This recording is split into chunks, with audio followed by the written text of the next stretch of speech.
Yes, sir. Yes, indeed. How's it going, everybody?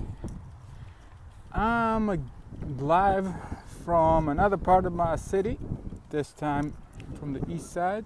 I'm in the east side, not from the east side. I wasn't born again yet. Milliken's something M Park. Pretty cool. It's like a soccer field up at the very top of the hill here. Kind of a troll movement. You kick the ball down, you gotta spiral all the way down and come back up. Okay. I guess that counts as exercise, right? Yeah, I'm. Sometimes it's funny, when I come out for these bike rides and I want to make these videos and I want to keep this going. I want to make it a thing. I told myself in the beginning I was going to do it every day. It didn't work out. Something I'll say to that is that previous me would have just given up after the first time, maybe second time. Didn't work out. I was like, fuck, can't do it, not worth doing. If I really wanted to do it, I would have done it. I wouldn't have missed a single day. There are people who have their arms and legs cut off and they still manage to. Well, some of that's definitely true, and some things take more effort, some things should. They deserve effort, and you should put effort into them. But on the flip side is you don't have the same amount of effort to give for everything. If that were the case, you'd have very little effort for everything. So not much would be worth doing. So it would consolidate again into something that is worth doing. And the trick isn't even measuring the effort or quantifying the effort or quantifying your willpower. That's definitely a plan B.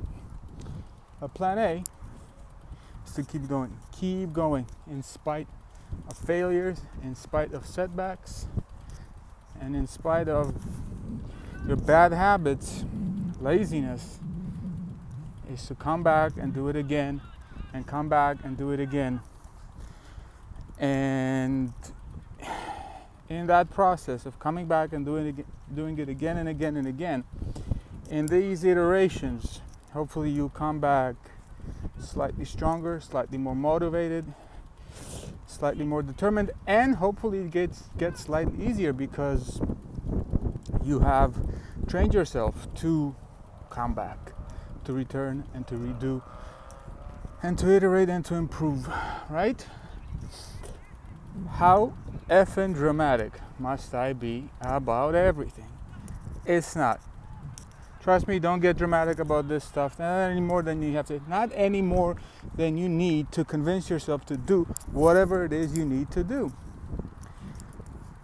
So, having said that, let's talk about failure and its purpose in life. Well, I don't know if there's really much purpose to failure, but a failure is a byproduct of effort. Failure is a part of the process, just like burning fossil fuels has the byproduct of heat and emission, and burning food for energy, let's say, has the byproduct of the nice powerful gases and giving you that nice energy and all that goodness. And there's other byproducts, for example, in fitness. So the byproduct of fitness is the muscle. The purpose of fitness is health, is sustaining, your muscle, you're improving your cardiovascular and muscular system.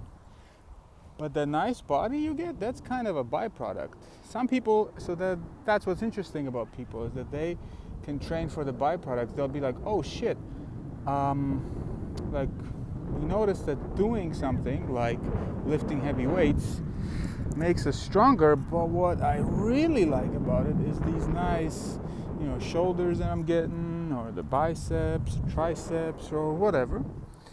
And that's something I'm willing to invest time into.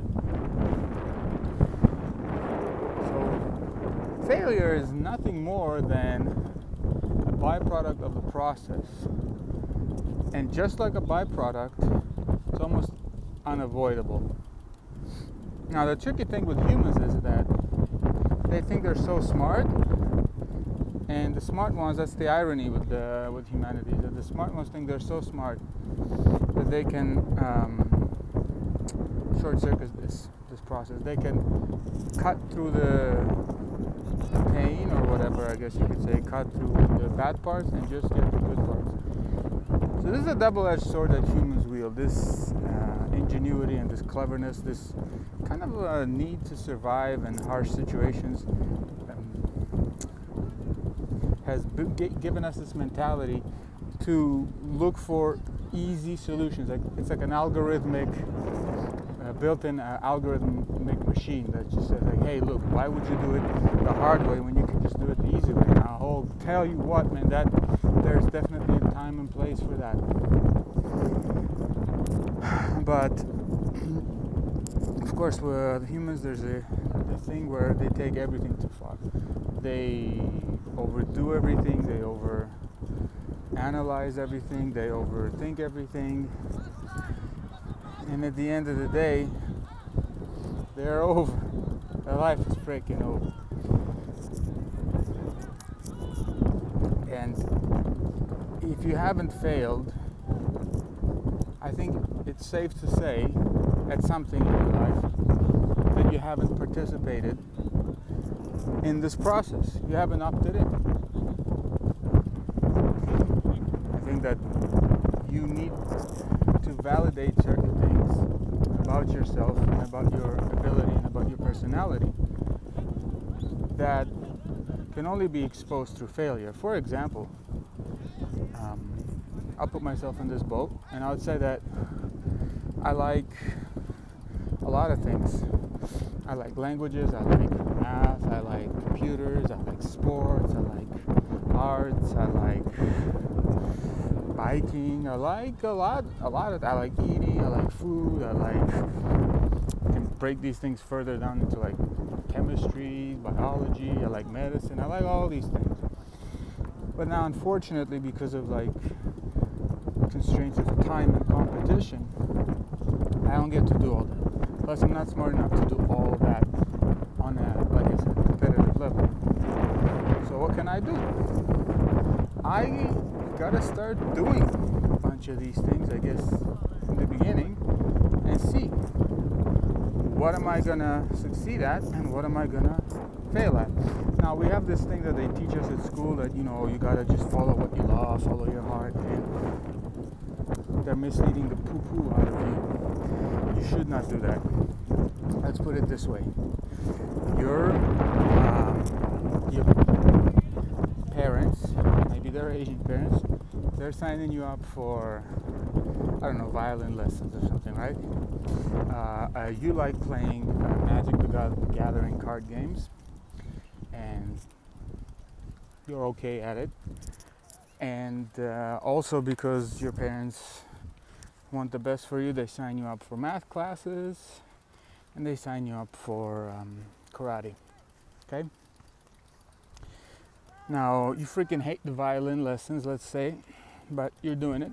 For the time being, you don't have a choice. You love playing the card games, but you're okay at it. And then you also have, what should I say, very good math grades, okay? Let's go all in on these stereotypes. You're getting older now, you're thinking like, what do I want to do with my life? Am I gonna make my parents happy? Am I gonna pursue being a professional violinist? Am I gonna start playing Magic the Gathering competitively? Or am I gonna become a freaking accountant? Now, you don't really have to choose this way. That's, I think, the gist of where I'm gonna take this. A lot of times we start off like this, thinking this way, but that's wrong. There is much more to the process than simply the end.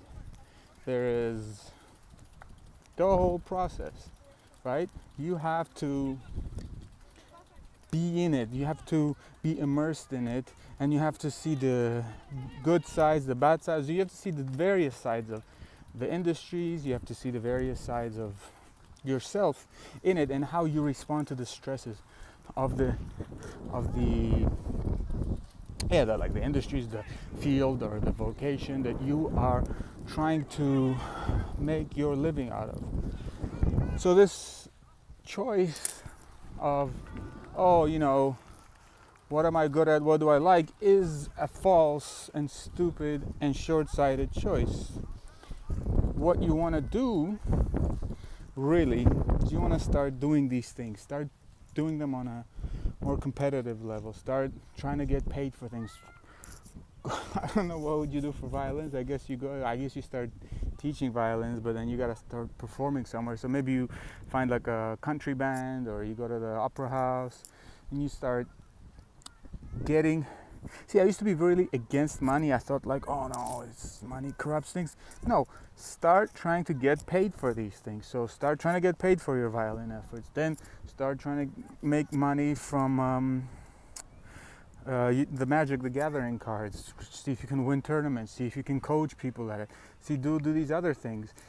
Of course, stay in school.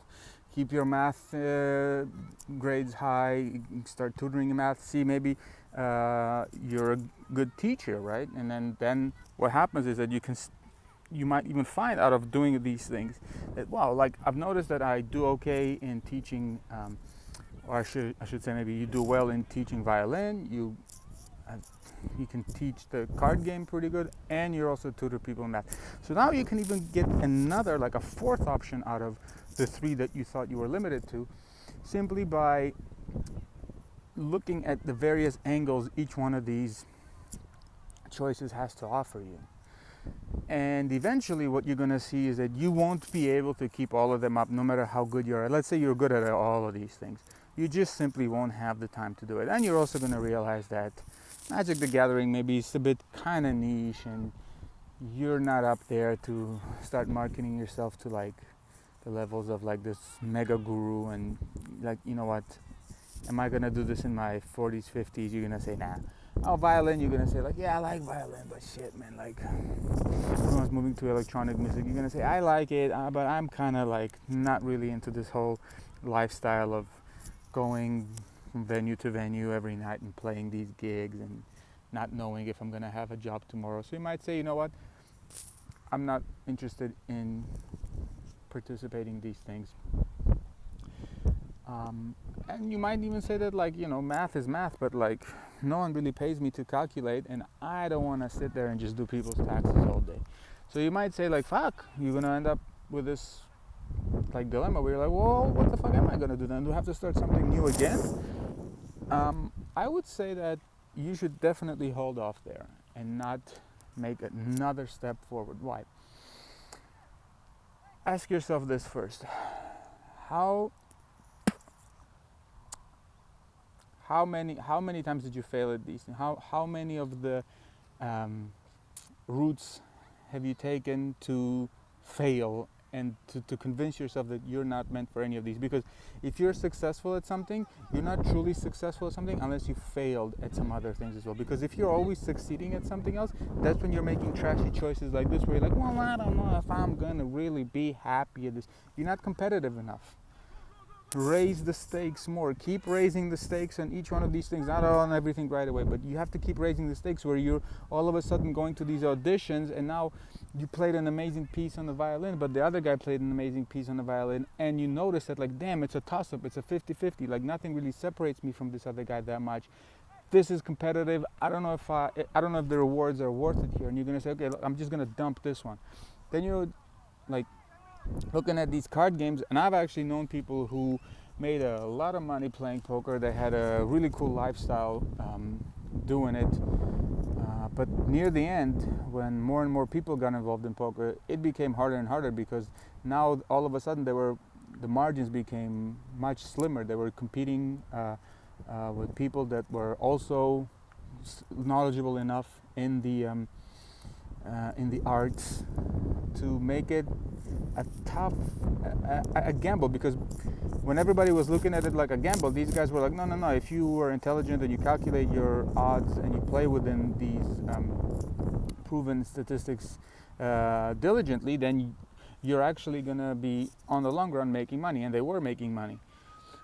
But because of how competitive this scene got, now it became a gamble even for them, because I remember one of the guys was saying, he's like, man, I'm making all the right moves, but I'm fucking losing money. Like, I'm paying for it, because simply the probabilities were still there. Like, you're not all of a sudden going to conquer math. Like, you're not going to be like, I know math now, I know every single number there is. Like, it doesn't work that way. Like, there's prime numbers that haven't been discovered yet, you know? So you might say that, oh, this Magic the Gathering thing is cool, but it's also a fucking toss-up. But now let's look at this math thing that you have going on, and you can get a job as a, like I said, an accountant or a consultant or something like that, as a tutor at least, and that's a safe bet right there. You're saying like, look, I'm doing well enough in this, and I have many options available. If one of them screws up, I can do the other one. Again, now you might say, oh, this is obviously the right choice, and in some cases it probably is, because at the very least you're guaranteed to have a meal and a place to stay. But again, you shouldn't get complacent even in something like this. You've obviously raised the stakes. You've raised the stakes for the other two, and you notice that it gets a bit edgy. Now you get here, and all of a sudden you're competing with other math geniuses, but you are still, let's say, managing to perform, and you're finding that, like, maybe another guy got a better job, and this other lady got the internship or scholarship or whatever, and you're looking at this as if, like, look, fuck, I mean, it's freaking competitive out here, but while this job, let's say, offers me more security than the other two, I'm really struggling with myself every day to wake up, be motivated to go to work and do the work that I'm going to have to be doing, let alone have to worry about, like, them hiring another math wizard. So you should see that failure here that failure is possible in every avenue, but ultimately you have to do something, right? Like, you don't get to just say, well, I'm gonna fail at everything, therefore I can't try anything. But you have to fail enough to know what you're willing to fail at more and more and more and more, because that's where you're gonna succeed at. That's where this is what's gonna happen. You're not gonna be the only guy that's failing there, or girl. Actually, I think guy is like a gender neutral term, right? It's been used all over for everyone, but anyway, that's a different and very politically charged topic. But anyway, like, look, that's what's happening by default. Everyone's participating in things. People are hopping from job to vocation to scene to school to degree, and a majority of them are failing at a lot of these things. They're not going the distance. They don't have the determination to go the distance. They don't have the discipline to go the distance. They are not really into it for themselves either. They're just there because they heard that some people got well paid at this job, or the parents pushed them, or whatever. But a lot of them don't take the time and the risk to fail at a lot of the things that they kind of have a good idea about that they shouldn't really be involved with, for the most part. So that's where you're gonna get the edge, is that the job or the vocation or the field you're gonna settle for in the beginning. You don't have to, I guess, but you also don't want to wait too long, because then it becomes harder to move. But when you're gonna settle on something, it's gonna be really hard to destabilize you. You're gonna be that guy that everyone is gonna now try to, like, claw their way up to.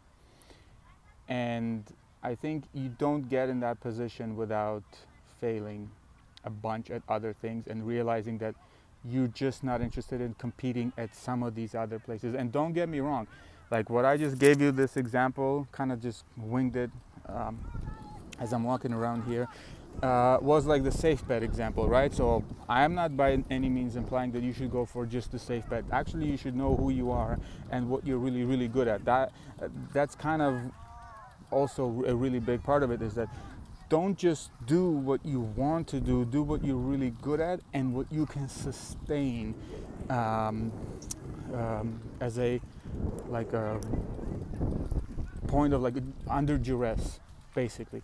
When your boss is pissing you off, or when things are coming along, or like when the auditions aren't landing, like you need to be able to survive that fucking downtime. I mean, that was also a big part of the trick behind learning, behind these guys' poker success, is that what a lot of people couldn't understand is that you're not just gambling like or winning all the time. It's like for them, you're either winning the money right away or you're not winning the money right away. No, these guys had plans. There was systems where like you have to have a certain amount of money in the bank so that when these bad luck streaks hit, and they did hit, for like they would have like 90% plus chances on these poker tables, and like dude would like somehow have like quad aces or like straight flushes, and they would like just see thousands of dollars like go to like slip away from under them. You need to sustain these losses so that you can keep playing the game. Same with anything else. You need to sustain hard times and misfortunes so that you can survive and live to play another day. So with this math example, it's like, oh, well, it's obviously the safe choice. And like I said, sometimes the safe choice is a necessary evil so that you can have a good choice, or like the choice that you ultimately really want. Some people are lucky and they get it right away, but by no means should you limit yourself to safety. You could be the kind of person who knows, like, look, man, I am not an office guy. I don't need to go to work every fucking day. I'm okay with like making a ton of money today and having like no income for like a month or a year, you know? And in the meantime, I'm still working, my brain is still active, I'm coming up with a script, or training in the gym or something like that, so that next year, next month, whatever, I'm gonna have another big hit of money, and I'm not a fucking degenerate, and I'm just not gonna blow everything. I'm gonna save money and do whatever, and it's gonna be something that I am willing to take a beating on. Because you know what, I present these things kind of like tragically maybe, but hey, I think you're lying to yourself if you don't think that there is like, for every genius like you, there's at least one more genius out there. And sometimes when genius looks for spots, they a lot of times end up in similar places, because all roads lead to Rome, right? And you have to that's where the personality test and like self-improvement and all this shit comes in, because in this process you kind of learn the kind of person you are. Some people don't want to take risks. Some people are perfectly comfortable with making the income that they know they're going to sustain. They know they're going to save a certain amount of money, and they're going to retire comfortably. But some people are like, no, they want to know more. They're curious. They want to be explorers. They want to do things that other people haven't really attempted, or don't really have the guts to do. And so you have to play to your strengths as well. Let's say your mom is pushing you to be an accountant, but you're a damn amazing, actor, right? Prove it to your mom and fail until you succeed and can sustain your own failures. This doesn't have to be, you don't have to be a kid to do this. I don't know, maybe you're a married guy with kids and you see an opportunity in the market and you're just like, fuck, do I take a risk on it? See, that's where it's good to get this out of your system earlier, where you know how to fail, you know how to do some of these things. Because now you see an opportunity in the market and you have to take some kind of a risk. It's tougher because now you have responsibilities. It's not just you, now you have a wife and a kid depending on you. But by this time, I hope that you know what you're good at and you know what you're capable of. But you're not going to know that until you fail and be embarrassed even a few times. And then you realize that, look, what you thought of yourself, I like to say that what you think of yourself is an opinion, what others think of you is a science. Like when you think you're just this amazing guy, or you think you're this like little meek person, that's just your opinion, man. But when you're out there and you're getting feedback from people, from coworkers, from tons of other people, and verified that yes, you're good at something, or like, you know what, I think I'm a comedian, but like nobody has laughed at my jokes yet. Well, it's time to reassess who you really are. Sometimes you have to listen to the people, and sometimes you really have to tell them to shut the fuck up. Honestly, like, here's to make things more difficult, but also to make things more encouraging. Tupac, I'm huge. He's one of my idols, and I used to listen to a lot of his interviews, and I just was learning about him. He gave a talk, I don't know where, some TV show. He basically said that he was about to quit. He wasn't getting what he wanted out of this. He wasn't getting the gigs, wasn't getting booked, blah blah blah, and he was like on the verge of quitting. But he had something that a lot of you might not have later on, and that was his youth. This guy was like, I think, still under 18, and he was a young buck, and he could afford to fucking fail. Like, he could have easily, if he failed again, he probably would have easily just stopped rapping, done something else, and he would have basically gone through this process, and he would have known, like, look, I tried rapping, I gave everything I had, I competed on this high level, I tried to, represent the West Coast, just then wasn't right for me. But see, in the end, because he was resilient, because he was able to weather the storm, because he did so many of these other things to sustain his career. I mean, like, you really have to understand, like, you're not destined for a career. Like, you're not born on this earth to do something. You do it because you want to do it. And people like him, there's a lot of these rappers who finance their music careers by, shady methods, let's say dealing drugs, gambling, or something else. Because they were smart kids too, man. These guys who knew that, like, I didn't want to be a henchman or something, or like a drug dealer for the rest of my life. I want to clean money. I want to do something that I love. I want to express myself. But they didn't have like rich parents or even like the social safety net to help them out. So they had to do it themselves. And that's when you really get high quality talent.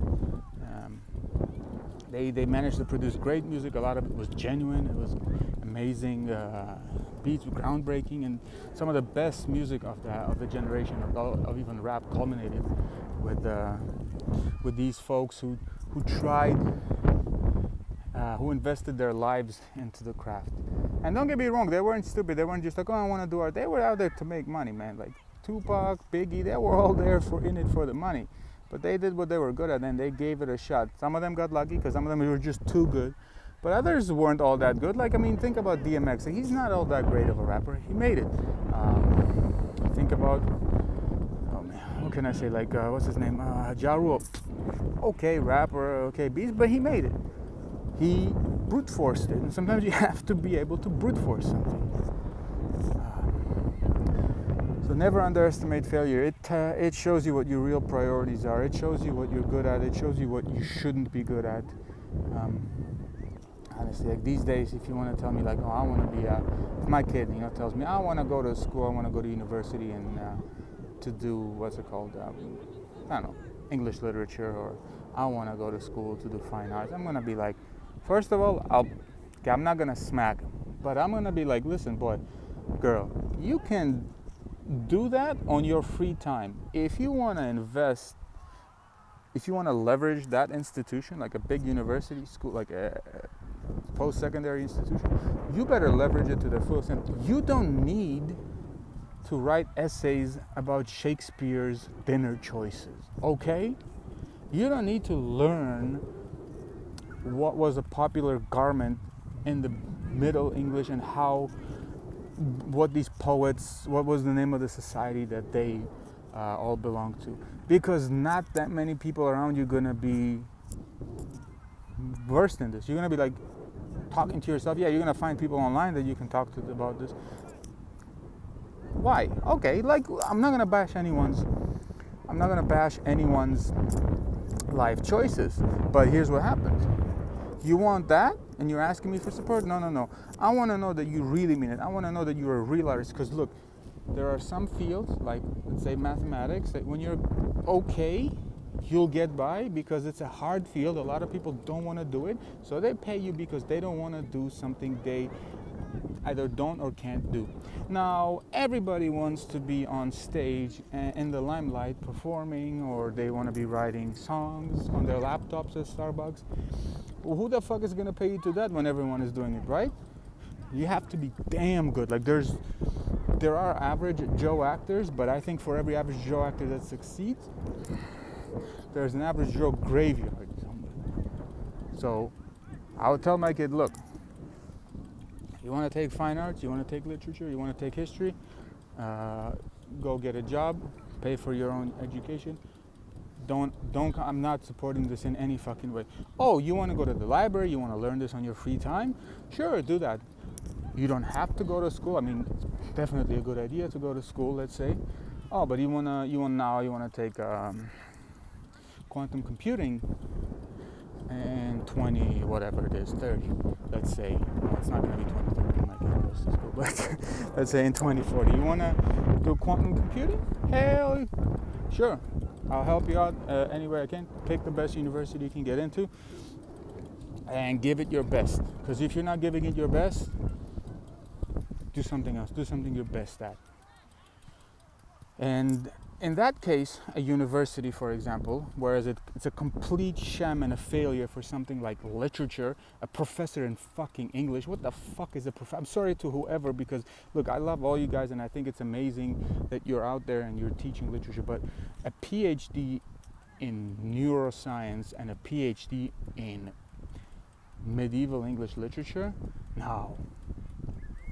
That's like saying that's like taking not even as close as like a vegan steak and a Wagyu steak. No. Come on. Anyway, so in in the case of, let's say, quantum computing degree in university, that's worthwhile. That's going to be a tough degree. There's a lot of math, there's a lot of science, plus he's going to have to do electives, so there's going to be stuff that he doesn't want to do, like some arts, like some English, like some writing, and because you have to be a well-versed individual when you graduate from university, so that's going to test him.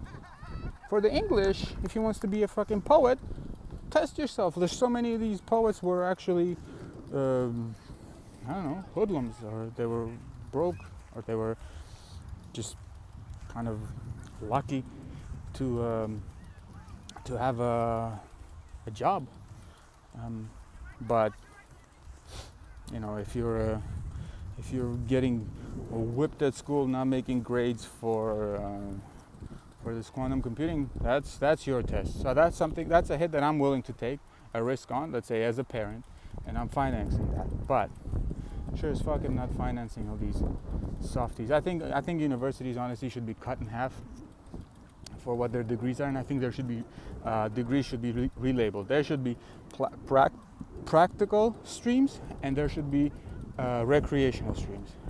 And I don't have to tell you which things go where. Sorry, there's just not a job out there that says, oh, we're looking for XYZ, a person with a bachelor's of English. I have never seen a job like that. Never. Intensify this. So, and so if I'm going to bring this back to the whole failure thing, and let's say my kid fails as a poet, I'm going to say, like, look, you tried, you financed your